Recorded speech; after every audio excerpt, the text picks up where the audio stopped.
Next one I want to bring in is been a good friend of mine for many years, and he is so incredibly experienced, talented, just like Charles James and most of you here. And I want to bring in Attorney Michael Polin, and he's going to talk about some of the things that he envisioned for the international wealth builders because he does have a lot of ideas. So let's welcome Attorney Michael Polin.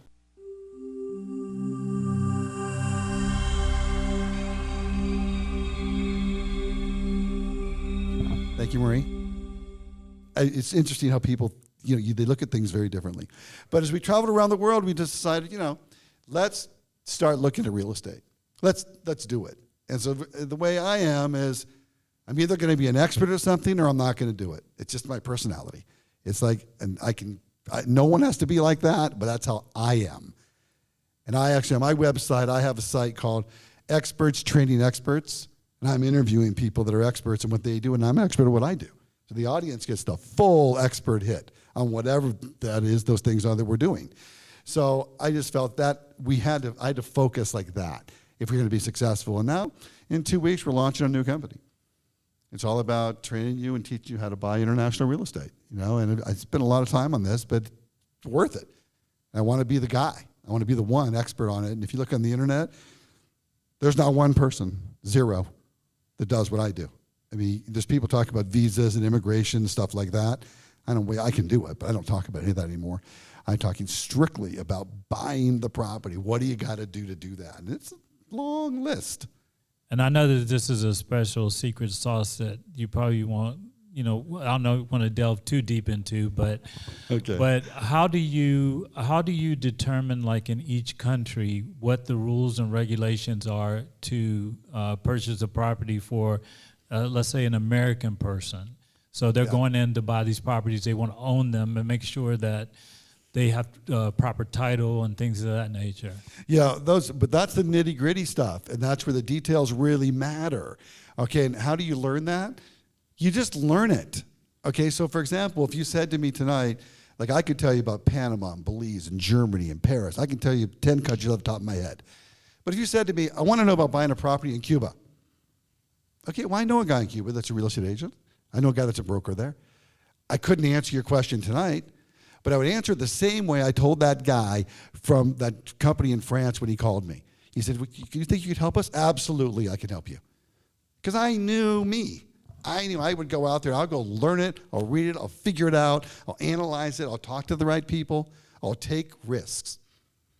And you have to have faith in yourself, big time. You start taking risk with your money, other people's money, you gotta be very confident you can deliver on what you're saying. So basically, I'll do the due diligence, and you're paying me to do that, right? But I'll do it, and I'll deliver a due diligence package to you. And then you can analyze it. You say, okay, well, the regulations are this and that, and there's times that you don't know everything. I mean, until you get in it. Like the first time I was in Belize, I didn't realize they don't give you your grant deed, your title, when you close escrow. You know why? There ain't no escrow. That's why. So you think about how we do business here. You got your escrow, put the money in, get the property, here's the deed, wire the money, we're good to go. Doesn't work like that there. So I had to have a lawyer there that I knew, I trusted, tell me, Mike, don't worry about it. Stop thinking like an American. It's a grant deed time. It'll be in 6 to 9 months you'll have it. In the meantime, here's a land title for you. And that's good enough. I went down, I talked to the guys in the city there. They said, yeah, that's how we do it here. And then I did research on it. He was right.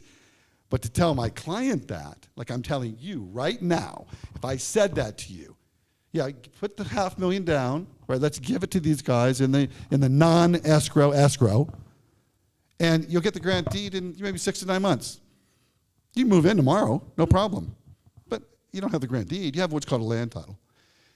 You got to do it. Like right now, I'm very confident. I do anything in Belize or Panama or Ecuador, I know what I'm doing. Okay, so I can tell you, don't worry about it. Relax.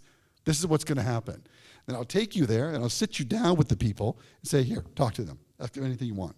Agents, managers, lawyers, whatever it is. So you got to do it. It's the only way. Thank you so much. I've always been afraid to deal with international because of that. And I think it's good to hear that from you, Michael, that you are able to take these people to expand their opportunities, because I've always limited myself just United States because of the fear and not knowing what to do. But now hearing from you, I think that's awesome to know. Any questions for, go ahead. Fear, false evidence appearing real. How do you handle language barriers internationally? That's a great question. Great question. I can tell you in China, it was very difficult. I was there for 30 plus years. When you take one of my courses that's an international-based business course, I always kind of open it and close it with the same thing. Do not skimp out on the best translators money can buy. Do not skimp out on the due diligence of finding the best translators, because they come in many varieties. So in China, for example, the biggest problem in Asia, and China in particular, is that they have some really good conversation translators. Okay, you need that. They have some really good business translators. Okay, you need that, but I don't know the conversation the business people are communicating that well. They have some really good legal translators. They may have no idea what the conversation is about, because that's not what they do. So to be honest with you, the secret I had in China all the years, did all these deals, was this one thing. I had my own people, first of all, in China, obviously. I was there a long time. But I always had one or two translators that were with me the whole time that were not involved in any of the deals. I hired translators that were in the deal, business, commercial, legal. We paid those people. And then that night, during the negotiations, these two were taking notes the entire time. So when I got back to my hotel and we're sitting down, they're telling me all the things those translators did wrong, all the things I didn't say that they said I said. So the next day I came in fresh to the next meeting. Okay, let's make sure you understood me what I said last night. I didn't mean this. And I'd let one of them step up and explain it. Okay, so you need to have translators. There's no shortcut if it's not an English-speaking country. Where that really impacts you, though, Angela, is in the contracts. Because most countries, when you buy real estate, actually it's not just real estate, I've done a zillion joint venture deals, they make you put it in their language, right? I always insist upon English also, and then I have a third contract person I'm paying to make sure those two mesh. It's never going to be word for word, and in China, they don't even have a word translation. It's character. So you're never going to be able to read it completely, okay? But I need to know the basics of that are there. So you pay for it.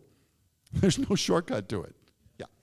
So you said you don't skip out on buying the best translators money can buy. How do you know how to find those people? Well, if you can't yeah, communicate with that's them? even a better question. I've been doing it so long that it's not an issue for me. When I started, I made plenty of mistakes. I mean, it's because I didn't know. So what I did then, tell you candidly what I did. I went to the State Department in each country. And in each country, you can find out the State Department, you can see, and also the Chambers of Commerce in each country list all the American companies doing business in that country and that cities. And in China's 700 cities, okay? I'd call them. What translator did you guys use? How'd you use them? I just get on the phone and say, or I'm in China. Hey, guys, I'm down the street here in Beijing. Can you guys have lunch with me? I know you don't know me, but you're in the chamber, or I'm in the chamber. It's like, I need some advice. Over the years and years, I developed all these relationships. Then I represented the U.S. government on trade missions. So I'd meet all these people that I didn't know before, but they're in the State Department, so you get to know them. And don't be shy. You've got to ask. Because as a lawyer, we got to know. I can't tell you I hope. It's got to be this is the way it is. Yeah. Can I say something to what he said? One of the things that I like that you've been saying tonight, and I want to say this for all the people that are in business to think about. The way that I met my mentor that owned the $300 million construction company is I saw him on the internet, and I just picked up the phone, and I called and I said, "Can I meet you?" And it took me a couple of times to get through, and once I finally got through, he flew me to Vegas to meet him. Wow. Okay? Great. So the thing that you keep saying, just pick up the phone or do this or just talk to someone or just, go do it. I think that's a key thing for entrepreneurs in the real estate business is you got to pick up the phone. You got to pick up the phone like what you're saying. So I like that. Yeah, isn't that how I got you? Yeah. Because That is how you, that is how you got She bugs us all, right? You got to come. You got to come. It's like, anyway, is that we good? Oh, Cara?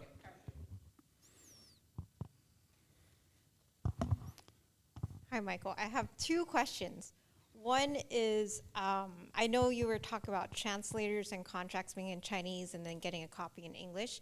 Do you foresee that in the future, with technology and everything improving with translations, that will get a lot easier and it might be less reliant on a human doing at least the paper translations? Here's the bottom line answer to that question. Yeah, because of AI. Here's the bottom line answer to that question. You, as in our case, lawyers, or the person representing the partnership, we have to be 100% clear that what we're saying orally is there in writing. Are things going to get easier or harder in that regard? I don't think those are going to get easier because I can tell you I've ripped up 100% of the translations almost immediately. See, I didn't say that. We're not agreeing to that. You got to start over. Because I'm not going to accept, my clients won't accept that, I won't accept it. I don't think it's getting easier or harder. I think it's diligent. You want intellectual Ray? Translators. Because you got to work with those people. I usually, by the way, before I would take a trip, I spent about 3 weeks with a translator on the phone. There was no Zoom. It was just phone. And just say, this is what I'm trying to get out of this. Write me back a letter in English so I know you get it. Because you're going to be sitting there with me. I got to make sure they're hearing what I'm saying. You're in my head. It took 3-4 weeks. I did it every trip. I charged the client for it. It was a lot of my time, but we had successful meetings because the Chinese, they're a group of people that if they think you're lying to them, forget it.